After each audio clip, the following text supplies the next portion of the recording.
Hail and greetings. Ragnarok Prepper here. It's a little windy out here in the woods today, so I hope that the audio comes across good, but we'll see what happens. For those of you who saw the pleasant surprise that I came across while hiking in the woods a few days ago, it's now been 3 days, so I'm back out here to show you what changes have occurred, as well as to tell you a little bit more about it.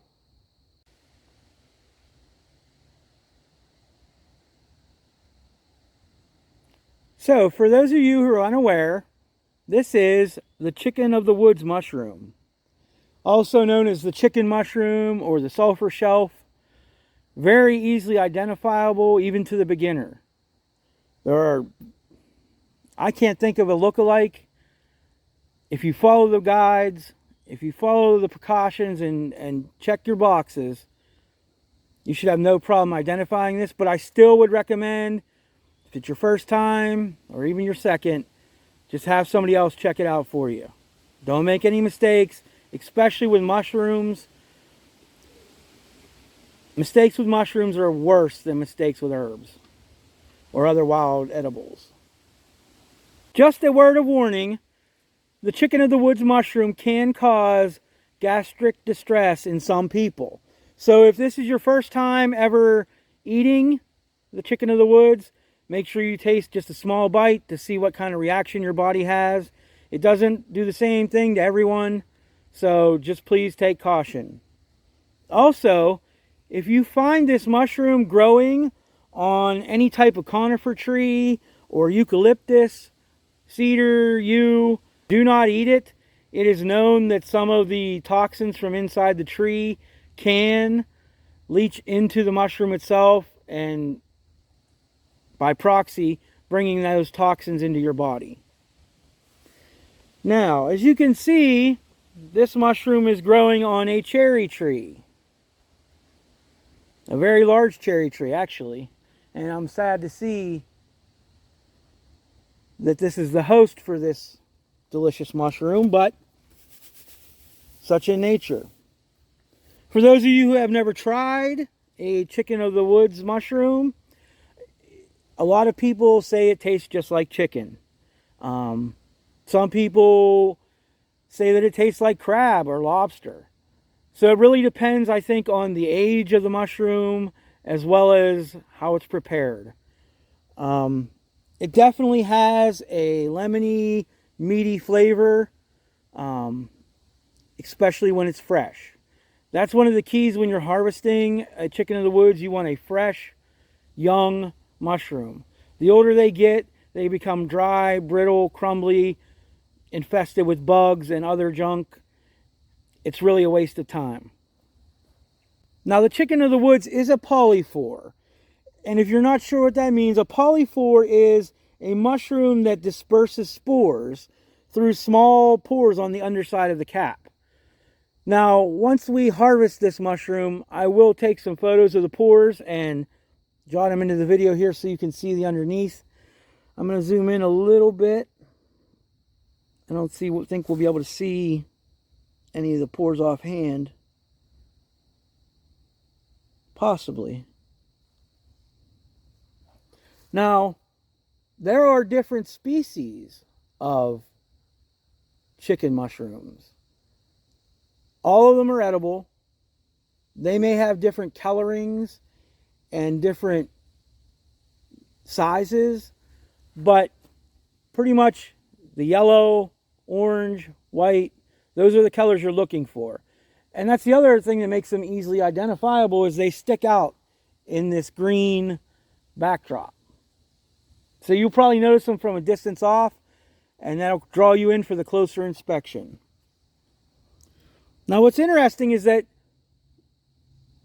the chicken mushroom can be saprotrophic, which means that it feeds on dead trees that are already dead, could be laying on the forest floor.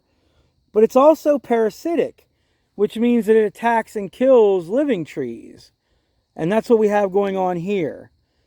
This cherry tree is very much alive, but there is a crevice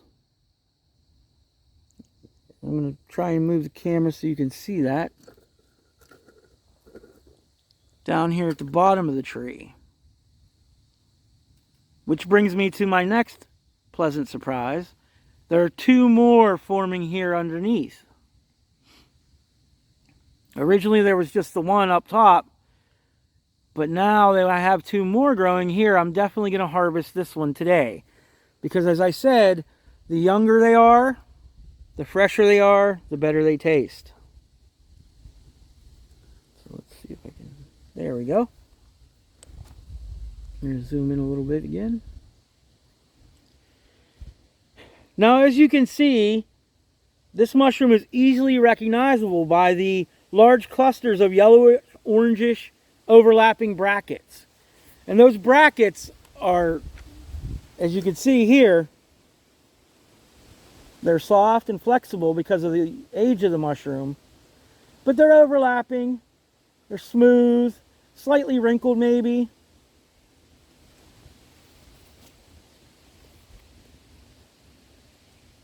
Though one of the identifying factors as well is this bright, vibrant color. As they grow in age, they become dull and even whitish, completely white, as they're in the final moments. But this is definitely a healthy, viable young specimen, a mushroom that is in the prime for picking. If you're familiar with the chicken of the woods, you know they can get to giant proportions, which is great, pounds and pounds of mushroom, but they're definitely not the best. The flavor is going to be off. It's going to be a lot of cleaning, a lot of extra work, and you're really going to get less bang for your buck. Now, how do we identify this mushroom? As I said previously, this is one of the easiest mushrooms to identify and is very safe for beginners in foraging and in mushroom hunting. We said the large fan-shaped brackets. You can't really tell right now, but when I do harvest this, you'll see there is no stem. It's literally growing out of the side of the tree. It is not stemmed like most mushrooms. You can easily identify the stem on a toadstool, things like that. But these brackets are stacked on top of one another, literally growing right on top of one another. And as you can see from the younger mushrooms below, they start out a little bit separate. But as they keep getting larger and more brackets form in, they're just going to get tighter and tighter packed. Now the caps have whitish to yellowish pores underneath, which I said I'll take a picture of for you. They do not have gills. If you find a mushroom growing on a tree like this and you can locate gills, then it is definitely not a chicken of the woods. Now the chicken of the woods mushroom always grows on or at the base of a dead or dying tree. It's never growing on the ground. It's never growing out in the middle of the field or along the side of the road. It's always going to be found on the tree itself. Now, if you do find one in the woods on the ground, make sure you dig up a little bit, because maybe it is growing out of a stump or out of a log that has fallen onto the forest floor and is now covered over.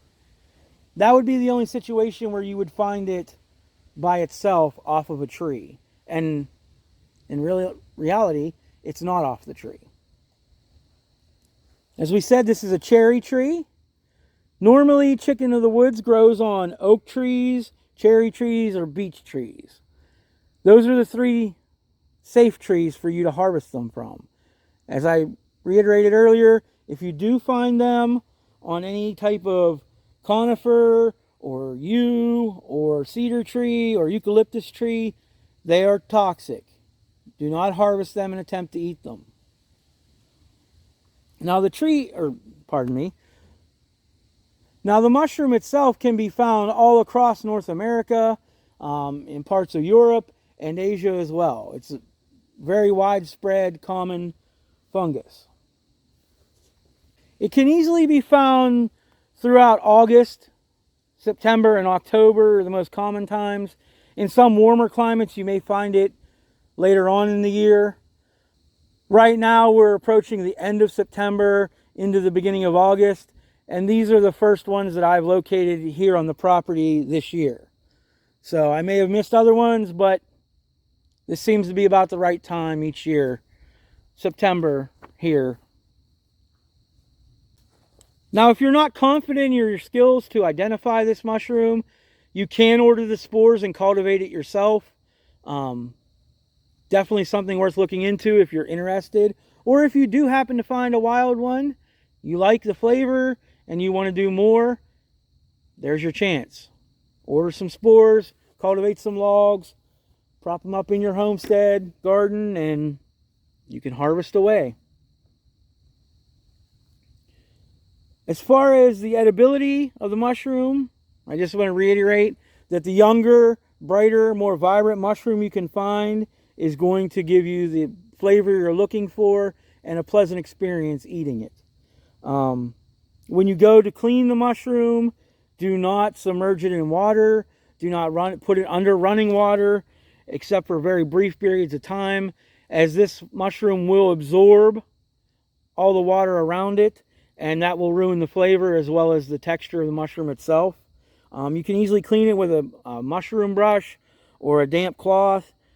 When we go harvest it off, I will talk a little bit more about checking it for bugs and things like that. Another reason to find them young, insects will infest larvae into the mushroom, and you do not want to sit there and pick all the bugs out.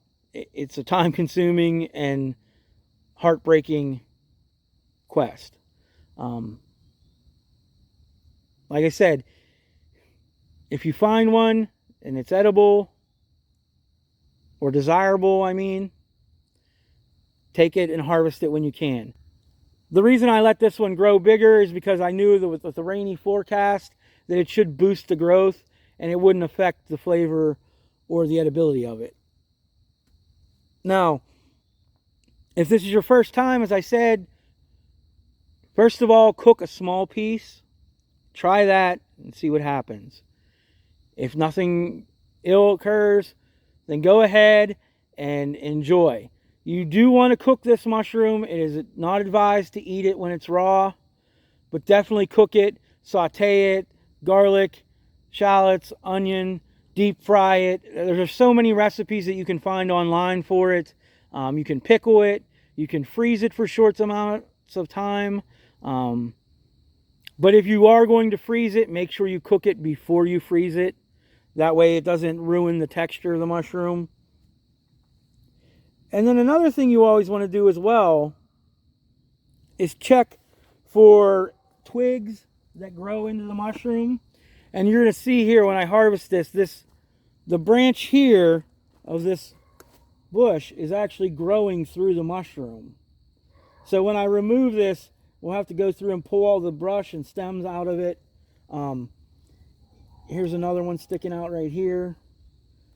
But that's the thing when these are growing. If a leaf were to fall onto this bracket here and it grows tighter, it will encase whatever falls on it. If it's bark, stick, rock, all those things will be encased in the mushroom.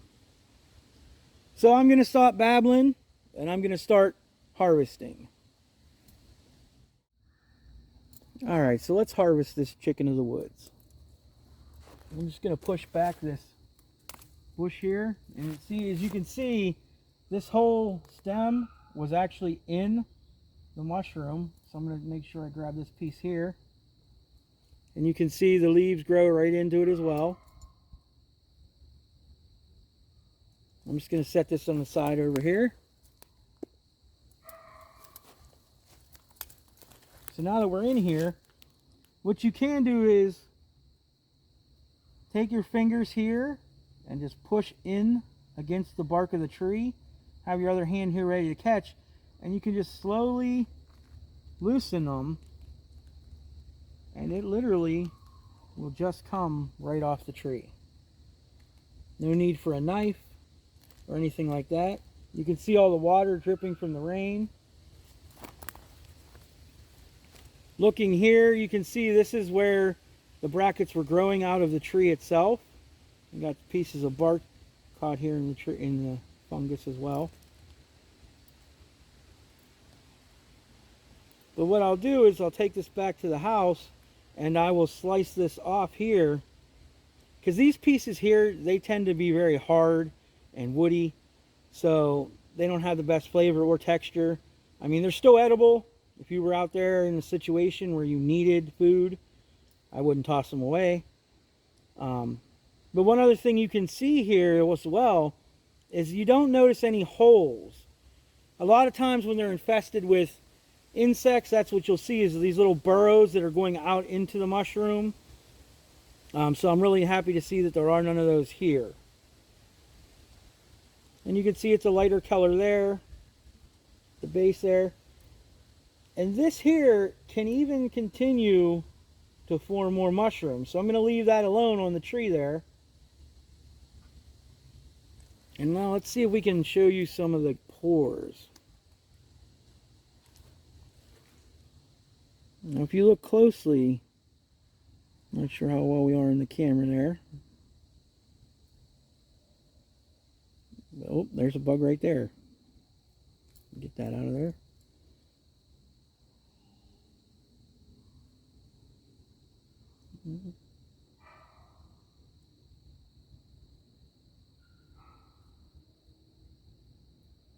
You can see the slight curve texture here.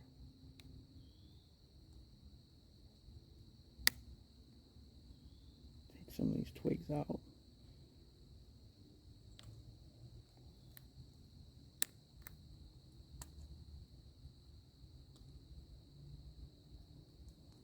right. So let's go take this back and get it ready.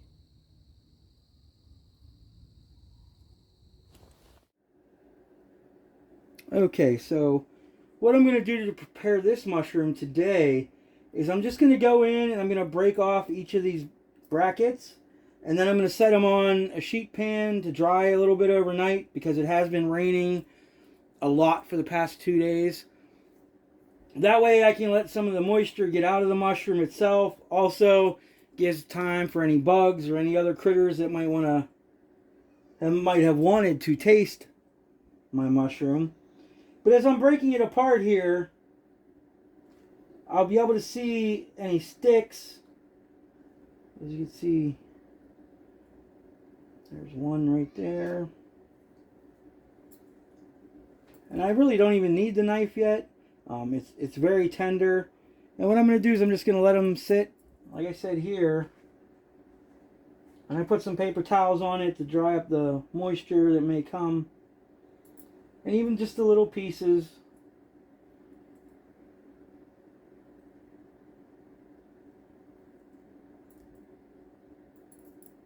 Some dirt in there.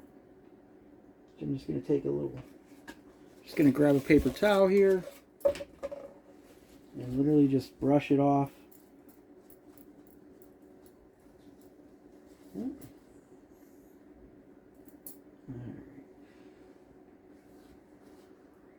Now, as you can see here, this is what I was talking about.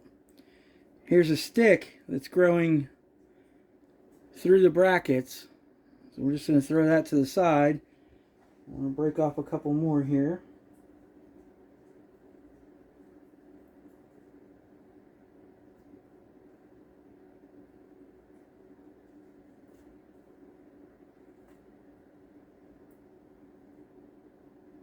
You just kind of want to look at each of the folds and the cracks. See what you find. Bit of bark right there. Just going to take and trim that edge right there. Put that to the side.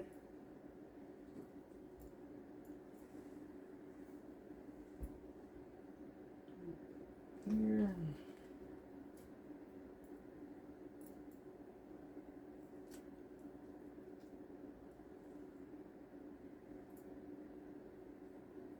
And as you can see here, as I was saying, it's really woody in here. This would have been right where it was growing out of the tree. So I'm just going to kind of trim this off around here.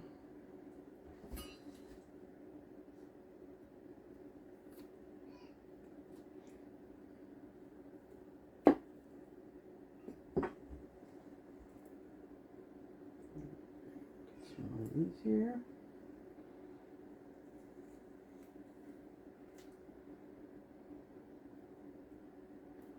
And as I said, the only reason I'm doing this is to let some of this excess moisture release. You don't want to do this. I'm not drying them. I'm simply removing some rainwater.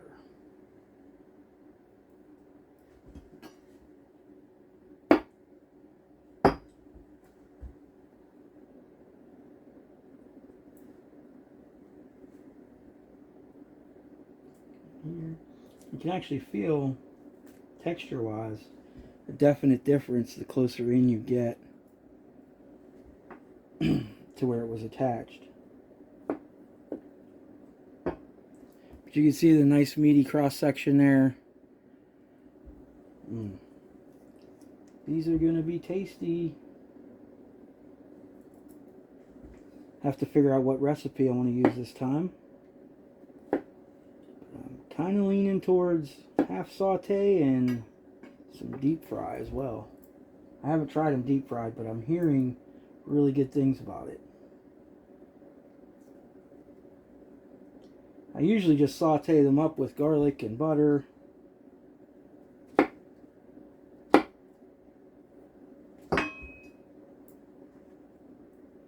So, you know, as you can see there's where this part of the stick was going through the mushroom.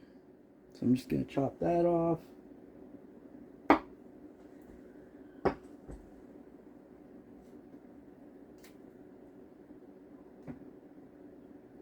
Couple leaves.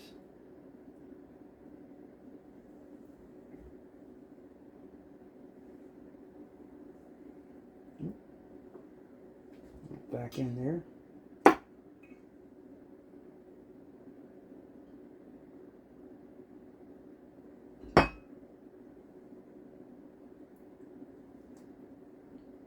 And they may not take that long to dry and get the excess moisture out, so I'll keep a close eye on them because I do not want them to be dry. I just want the water to stop sopping off.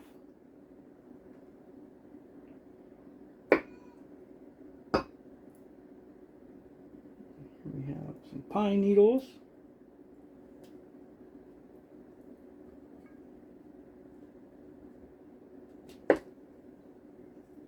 Oh, and we have a little bug. Sorry, buddy.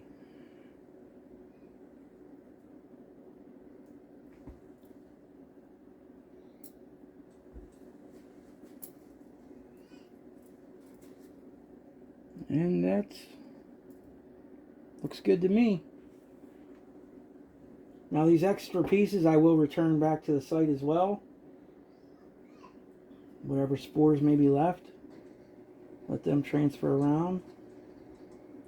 Or whatever wildlife can have a feast.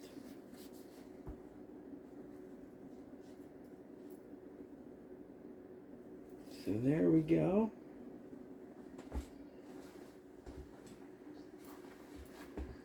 Moving here. And that, my friends, is how you prepare and harvest the chicken of the woods. I hope you enjoyed the video. Please like, share, subscribe, ring that bell, do all the things. I will do another short video once I cook it so that you can see what it looks like prepared completely. But until then, be well.